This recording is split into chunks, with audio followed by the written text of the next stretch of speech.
Bonsoir, bonjour, chères sorcières et sorciers. Voilà, je me présente, Lana Corvus. Je me lance enfin en tant que youtubeuse. Le Pagan Challenge YouTube, pourquoi? Eh bien, je trouve que c'est une manière très sympathique de me présenter parce que les autres vidéos, bien sûr, ne parleront pas de moi, mais donc de paganisme et de magie. Et c'est quand même assez, je pense, important de connaître un peu la personne qui partage ses connaissances pour que vous puissiez vous dire ben non, je suis pas d'accord avec elle, etc. Enfin voilà. Oui, alors cette chaîne, ce que ça va être. Il y aura bientôt d'autres vidéos sous les thèmes des outils magiques, que ce soit dague, atame, bougie, baguette, euh, enfin pas bougie, chandelle. Enfin bref, voilà les outils magiques, comment les concevoir ou les acquérir. Voilà, je sais que en tant que débutante, pour moi c'était il y a un petit moment quand même maintenant, mais j'aurais énormément apprécié avoir accès à tout ça plus facilement. Donc d'autres vidéos, donc il y aura donc mes coups de cœur concernant les artisans païens, mais aussi des artistes qui ne sont pas forcément artisans, et des boutiques qui répondent à mon éthique personnelle, que ce soit au niveau implication ou au niveau tarif, voilà. Il y aura mes coups de cœur. Donc ça me fait vraiment plaisir, ça me tient de les partager avec vous et puis de se dire bon bah si vous ça peut vous aider parce que c'est vrai qu'on a une nuée de fournisseurs donc bon voilà. Sinon moi en tant que tel non, je ne vends rien. Je partage juste de manière désintéressée mes connaissances, tout ça. Enfin voilà, c'est. Et puis s'il y a des gens pour regarder, euh, bah en fait ça m'importe pas vraiment parce que si dans 10 ans il y a une personne qui cherchera un certain thème et qui le trouvera grâce à ma chaîne, ce sera une personne qui l'aura vu et je serai vraiment très contente en fait de me dire que ça aura pu aider une personne. Voilà. D'autres thèmes aussi, donc des charmes, donc énormément de protection. Vous saurez peut-être après pourquoi. Euh, mais aussi comment cueillir les herbes, les plantes, quelles sont les propriétés magiques donc, de ces herbes. Méditation et visualisation, parce que c'est quand même la base en magie. Les déités celtes, oui, bon, là c'est un petit peu plus particulier. Mythologie celte, voilà, c'est mon petit plus à moi, ma petite référence à moi. Euh, mais aussi des tutos bricolage, préparation de sabbat, etc. Par exemple, les croix de Brigitte, et c'est là que je disais bah, si dans 10 ans il y a une personne qui tombe, qui cherche comment faire une propre guide et qu'elle tombe sur ma vidéo qui l'aidera, et ce sera génial. Voilà, tout simplement. Euh, donc voilà pour le but. Mais bon, le but de cette vidéo de participation au Pagan Challenge, c'est pas uniquement présenter ce que moi et la chaîne qui, qui se crée, mais également une manière d'entrer dans une communauté, de me faire un peu mieux connaître de la communauté qui existe déjà sur Facebook, pour pouvoir échanger après plus librement avec eux. Et j'aimerais que, ben voilà, enfin, si ça pouvait se faire, que mes amis Facebook aussi se mettent au Pagan Challenge YouTube. YouTube Pagan Challenge, ça serait vraiment top parce que bon, bah, je trouve ça assez complet quand même comme présentation en tant que païen et c'est vraiment très intéressant. J'en regarde déjà quelques-unes et je trouve, c'est le principe dans le paganisme, voilà, d'échanger ce soit au niveau de nos connaissances, mais aussi voilà de nos ressentis. On n'est pas obligé d'adhérer à tout, hein, loin de là, mais voilà. Donc depuis tout à l'heure, vous voyez agiter les choses là. Ce sont mes petites fiches, comme c'est la première fois que je me filme. euh, Ça me permet de ne pas perdre pied en fait. Donc voilà. Euh, Donc ça c'est pour la présentation. Donc la première question donc, du YouTube Pagan Challenge, c'est comment as-tu trouvé ta voie spirituelle? Eh bien, ça va faire un peu cliché, parce que comme beaucoup, et comme d'autres l'ont dit aussi dans leurs vidéos, dans leur YouTube Pagan Challenge, c'est-à-dire que, voilà, enfant, j'étais attirée par la lune. Bim, cliché. Eh bien oui, enfant, j'étais attirée par la lune. Je sentais, voilà, c'était la lumière dans la nuit noire. Voilà, je sentais, c'était très apaisant, voilà, de la voir. Euh, je me rappelle, j'ai un souvenir quand j'avais 7 ans. J'ai perdu mon chien, mon setter irlandais. Et quand le soir où il a fallu l'enterrer, donc on est parti avec mon père en voiture pour aller l'enterrer dans le jardin de ma grand-mère qui a un très grand jardin. Et qui avait. Et donc quand on était allé l'enterrer, voilà, j'avais la lune qui était pleine. Et j'ai eu cette réflexion auprès de mon père, qui est d'une famille très catholique, donc qui a souri, mais qui n'a pas relevé, parce que pour lui, c'était ma manière à moi de m'apaiser et de vivre la mort de mon chien. Je sais que c'est un peu idiot à dire. Mais bon, comme me le disait un prof, pour toi, c'est peut-être drôle, enfin, ça n'a aucun intérêt, la mort du hamster de ton ami, mais pour elle, c'était peut-être le hamster de sa vie. Mais bon, voilà, donc bon, ça a peut-être un peu apaisé. Donc j'ai vu cette lune pleine et avec ses traits fins. Et je dis, regarde papa, la lune sourit. Je sais que là où va Terry, ça va bien se passer. Voilà. Bon, c'est ton. Tu dis ça, ton père, qui est très pragmatique. Oui, bon. Relève pas, souris dans le rétroviseur. Voilà, en gros, je pense que tu veux ma puce ce soir, je te fous la paix. Et fous-moi la paix aussi. Voilà. Donc oui, c'est voilà, enfant très attiré par la lune. Mais j'ai aussi toujours eu l'impression qu'il y avait quelque chose au-dessus de moi, une puissance. Et vraiment déjà toute petite, parce que voilà, justement à 7 ans, c'est aussi l'âge à lequel je suis entrée dans une école primaire catholique, puisque ma soeur, qui a 3 ans de plus que moi, avait un handicap.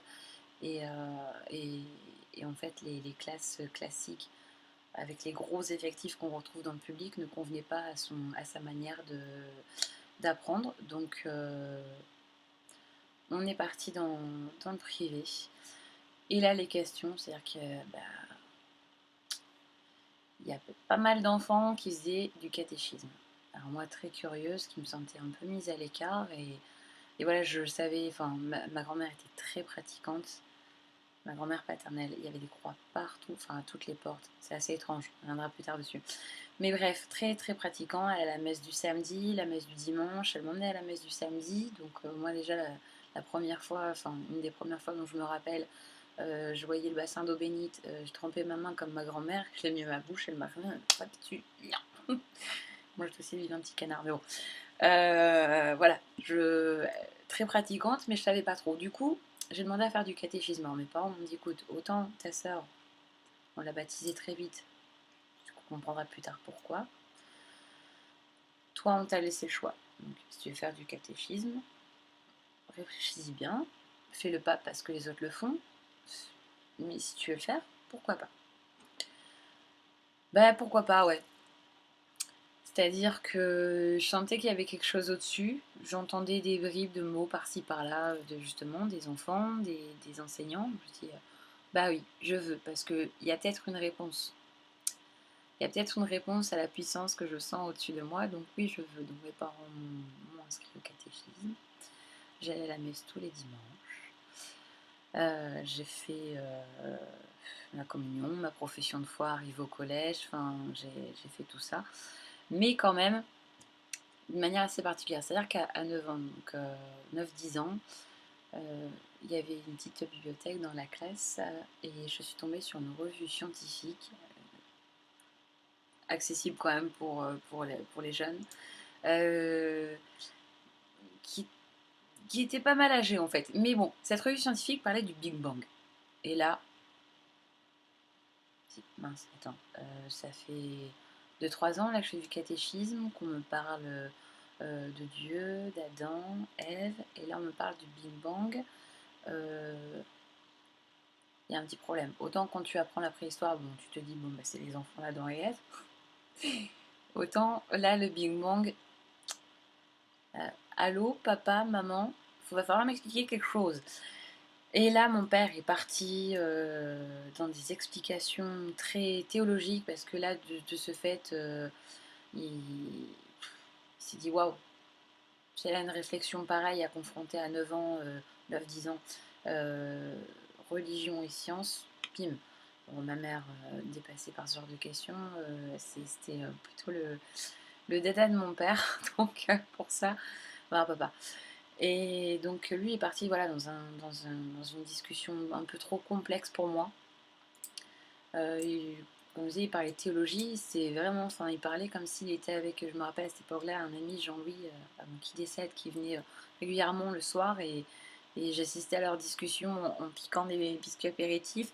Mais là, c'était pareil, il me parlait de la même manière, donc autant dire qu'à 9 ans, t'es un peu largué.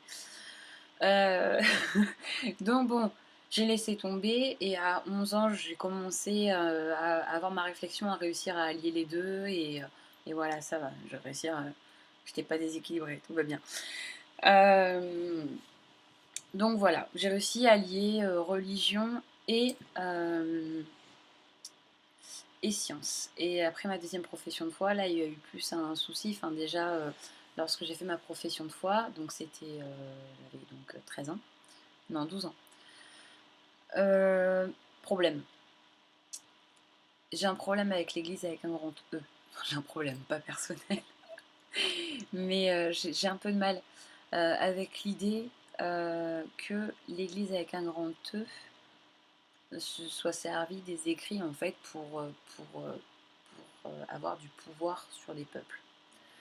Voilà. Donc quand tu es à même de pouvoir lire la Bible, ne serait-ce que commencer la Genèse, et là de partir dans le fait quand même que limite la femme était sacrée, c'était la mère d'enfants, mais c'était aussi la sagesse. Hein, finalement, quand on retrouve dans la Genèse, la femme c'était la sagesse, au-delà du fait que Ève est péché complètement. Enfin bref, mais parallèlement à ça, quand l'Église arrive en pleine puissance, on va se trouver donc au Moyen Âge, où bah, elle a tout simplement dit, bon, bah, les femmes, voilà, c'est quand même le péché, c'est Ève, etc. Donc elle était chez elle, machin, rien faire, enfermée, patati patata. Bon, je parle pas des paysans, bien sûr, mais enfermée chez elle. On retrouve justement dans les peintures, les tableaux, avec la femme à la maison avec le chien, donc tous les symboles de fidélité et de. Voilà. C'est ce qu'on retrouve un petit peu malheureusement dans l'islam, qui est une religion beaucoup plus récente. Donc bref, je ne vais pas partir dans toutes les religions non plus, dans toutes les voies spirituelles qui existent, mais j'ai été très curieuse, donc j'ai lu pas mal en fait. Et pour moi, tout ce que j'en tire, c'est que, et on le voit malheureusement aujourd'hui, c'est que les gens interprètent, s'approprient et utilisent, toujours pour une question de pouvoir, des écrits. Donc voilà, j'avais pas de problème avec la religion, avec le catholicisme, loin de là. Et j'avais un problème donc avec ceux qui ont décidé de se l'approprier tout simplement. Donc voilà, ça c'était pour ma profession de foi, donc je me suis un petit peu détachée. Et j'ai vécu ma religion à ma manière. Dans le bien, toujours, dans l'égalité, en fait, dans toutes les valeurs qu'on m'a appris, qu'on m'a inculquées, euh, aussi au catéchisme, aussi bien au catéchisme qu'en famille. Le respect, la tolérance, tant la joue, patati patata, enfin bref.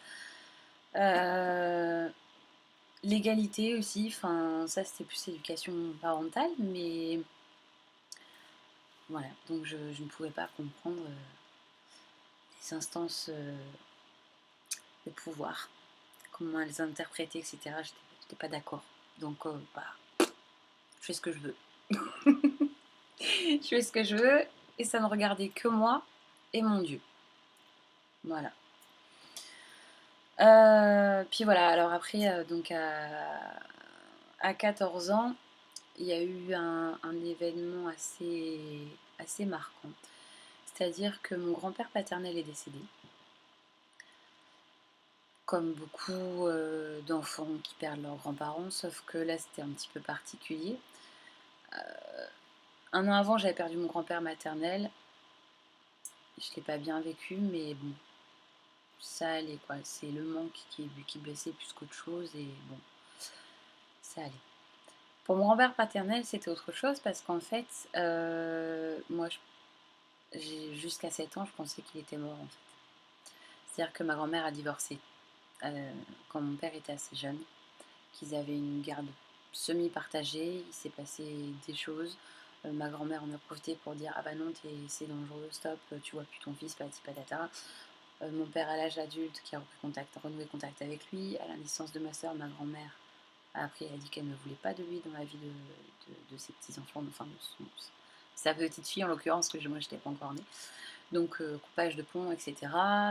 Aucune photo à la maison, la grand-mère avait tout dégiré, tout brûlé, enfin la totale. Donc je ne savais pas. Mais à 7 ans, si, enfin, dans le détour d'une conversation, bah, ça faisait déjà deux ans que notre grand-père paternel, le deuxième mari de ma grand-mère, était décédé. Je savais que c'était pas mon grand-père, mais j'ai posé la question, mon père, il est où ton papa en fait il est mort, il est... Enfin, moi, on m'a dit qu'il était mort. Ah mais non, pas du tout, qui t'a raconté ça? Et là, d'apprendre que ma grand-mère m'avait dit que, me l'avait dépeint comme un monstre. Et mon grand-père, enfin mon père, lui, choqué, a repris le tir, à dire mais non, pas du tout, enfin stop. Donc voilà, à 7 ans, j'ai dit stop, enfin ça fait trop. Quand je vais avoir 18 ans, parce qu'autant mon père, il voulait pas, voilà, ça avait fait trop confier avec ma grand-mère. Dis-moi, quand j'aurai 18 ans, je vais me le retrouver, mon grand-père. Sauf qu'à 14 ans, j'ai appris qu'il était décédé. J'ai vu mon père, l'inébranlable, euh, enfin, le papa, quoi. Enfin, bref, s'effondrer physiquement. Enfin, il n'est pas tombé à terre, mais je l'ai vu ébranlé. Enfin, c'était une grande première, et ça a ajouté. Et mes espoirs écroulés, parce que oui, en fait, se dire oui, bon, bah, c'est tout, tu as cherché. Non, c'est-à-dire que je le cherchais pour une très bonne raison selon moi, c'est-à-dire que ça se passait pas bien du tout avec ma grand-mère. J'aurais pas dû naître parce que ma grande soeur est en handicap, mes parents n'auraient jamais dû avoir de deuxième enfant. Ils avaient trop à s'occuper de ma soeur. Donc je n'aurais pas dû naître, tout simplement. Donc voilà, autant dire qu'on a fait baver. Quand mes parents étaient commerçants, les week-ends, c'était mamie qui s'occupait. J'étais chez mamie, et puis voilà, quoi. Donc voilà, pour moi, mon grand-père, c'était... je vais le retrouver, et puis je vais savoir un petit peu pourquoi. Pourquoi est-ce qu'elle est comme ça? Pourquoi est-ce qu'elle ne m'aime pas? Pourquoi est-ce que je peux trouver un amour de son côté? Enfin voilà, donc à 14 ans, c'est ça qui s'est effondré. Et puis voilà, et on a appris donc qu'il allait se faire rapatrier parce qu'il habitait dans le sud avec sa nouvelle compagne, qu'il allait être rapatrié et que la mise en bière allait avoir lieu, pardon, au funérarium pas loin de chez nous. Donc le temps qu'il se fasse rapatrier, il y a un soir où je fais un rêve. Un rêve où je vois une personne avec un peu de mes traits, beaucoup en fait, avec un peu les traits de mon père. Et voilà, c'était pas. Avant même de voir ces traits, c'était papy. C'était un rêve donc, papy. Et il y a eu énormément d'amour, vraiment. Enfin,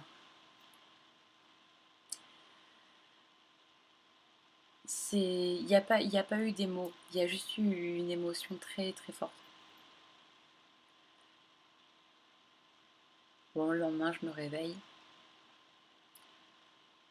je me dis, bon, voilà.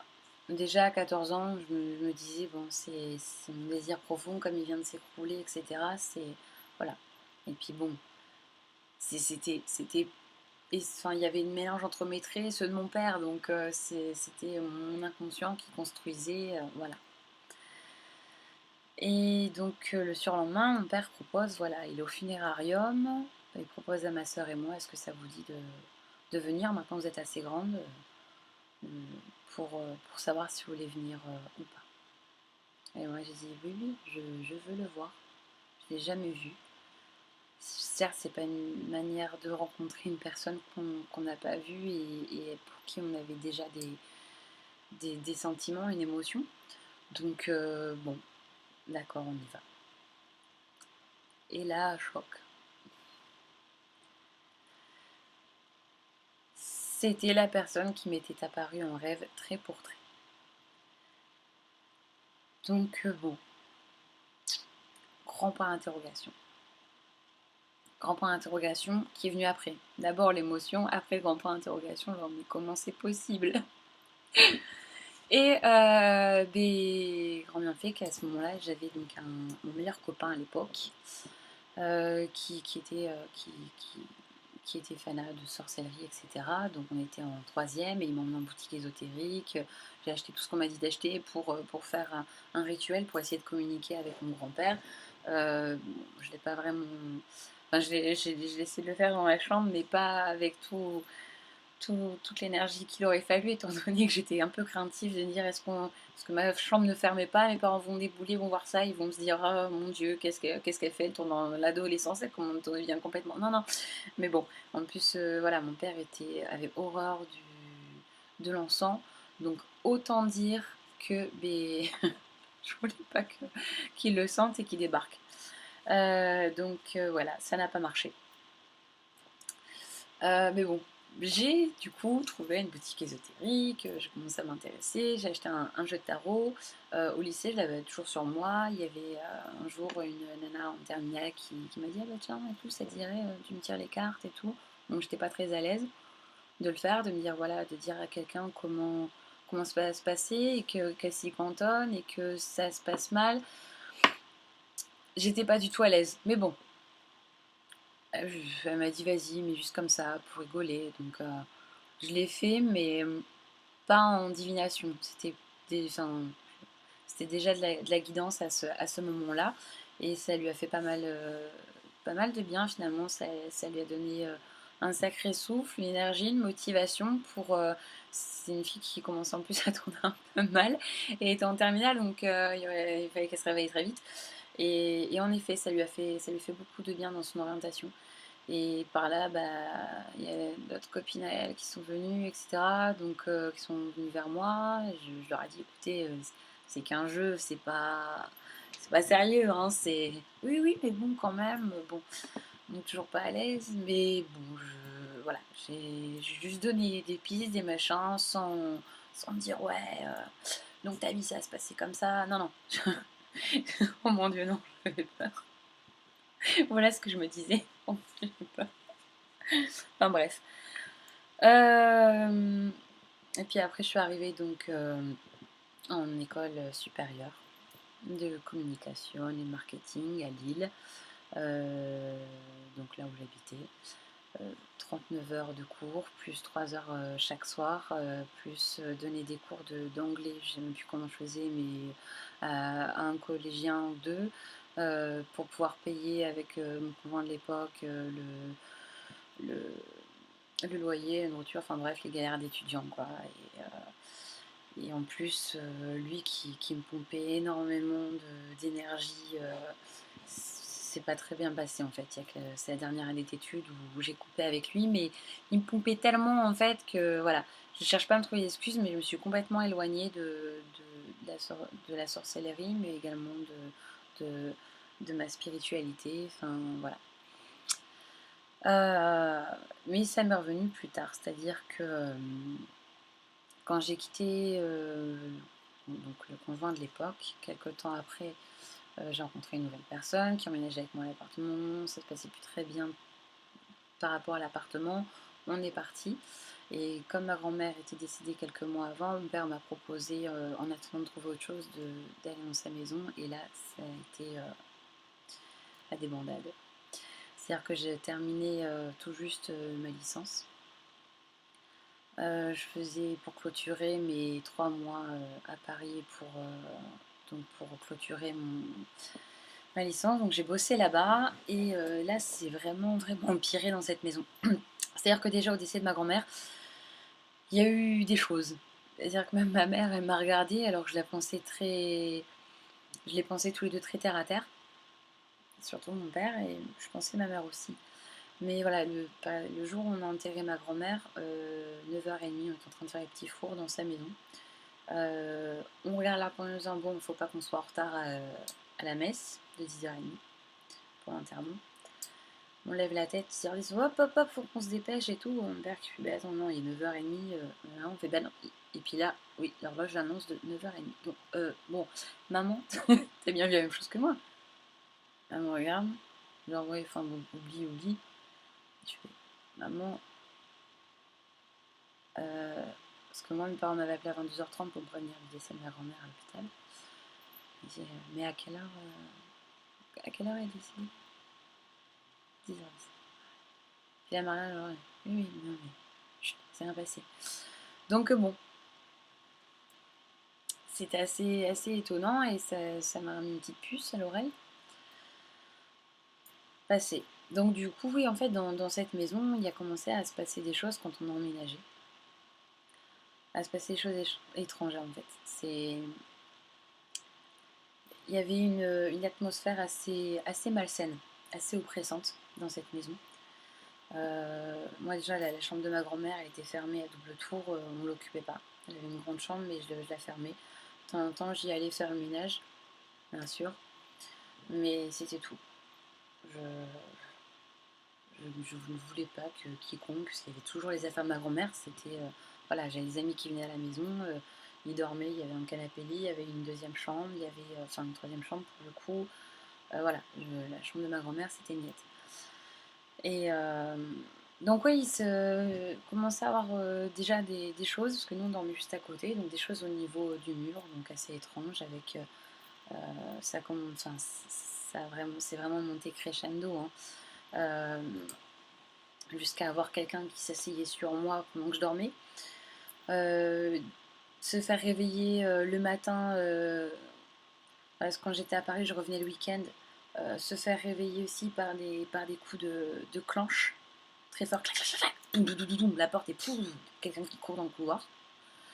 Des interrupteurs qui vont à tout va la nuit quand on se couche et en fait il n'y a aucune lumière qui s'allume, mais des bruits d'interrupteurs dans la maison, comme si tous les interrupteurs des couloirs s'enclenchaient, se déclenchaient, jusqu'à des éjections de sang sur le mur du salon. Et notamment la semaine donc, quand j'étais à Paris, mon ami au téléphone, donc avec qui je parlais, et puis j'entends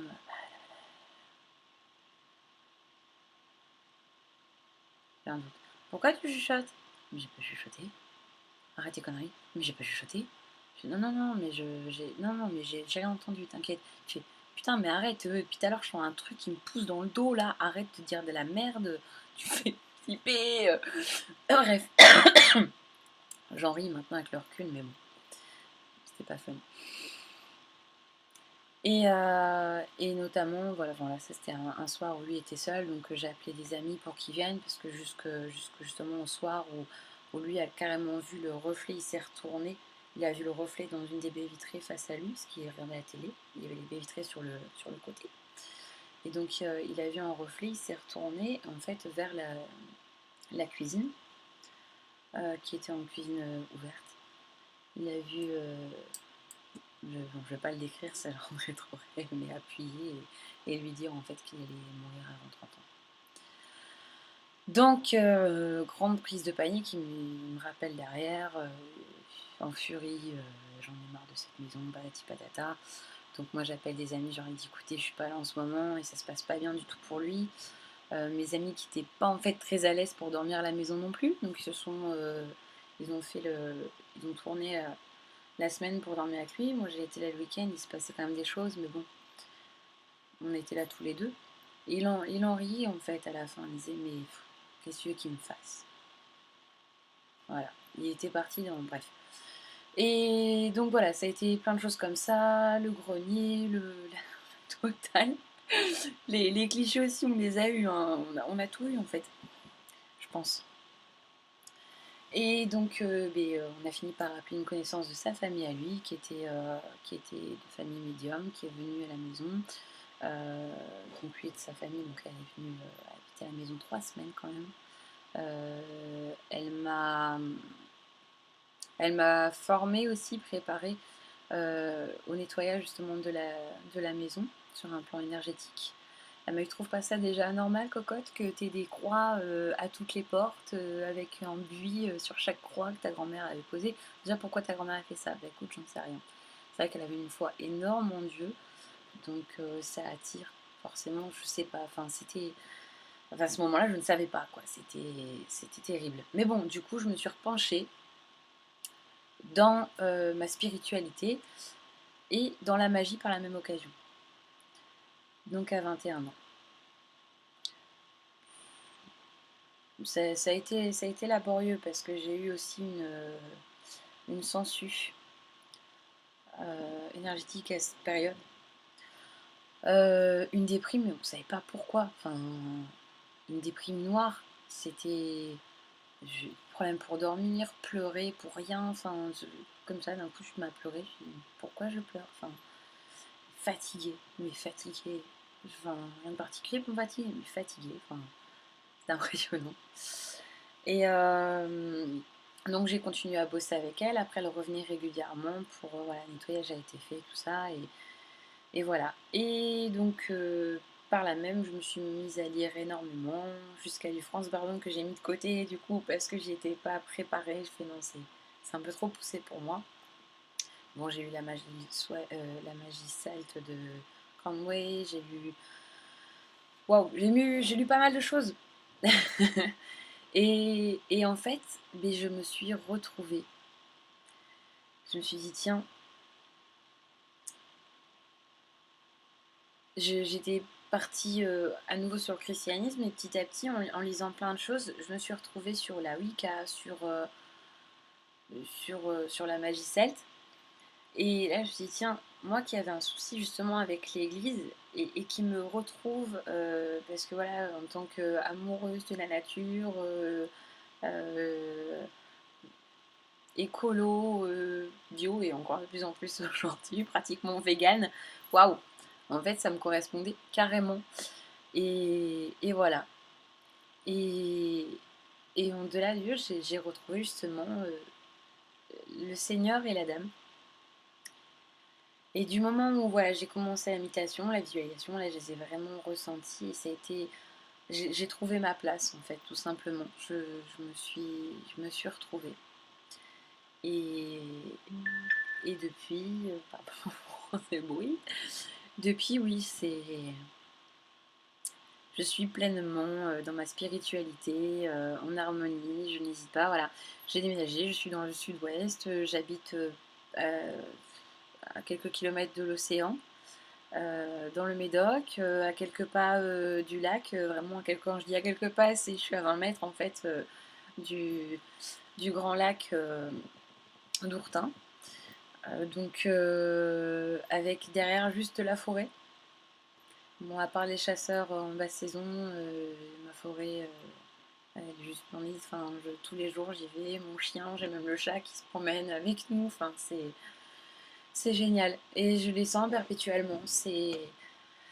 Voilà, c'est une énorme source de bien-être et que vous puissiez la ressentir et l'apprécier également. Voilà, c'est juste de l'amour. Bon, après, je suis pas dans le monde des bisounours non plus, hein. Ne vous inquiétez pas, il y a des choses assez dark aussi. Mais voilà. Donc, voilà comment j'ai trouvé ma voie spirituelle.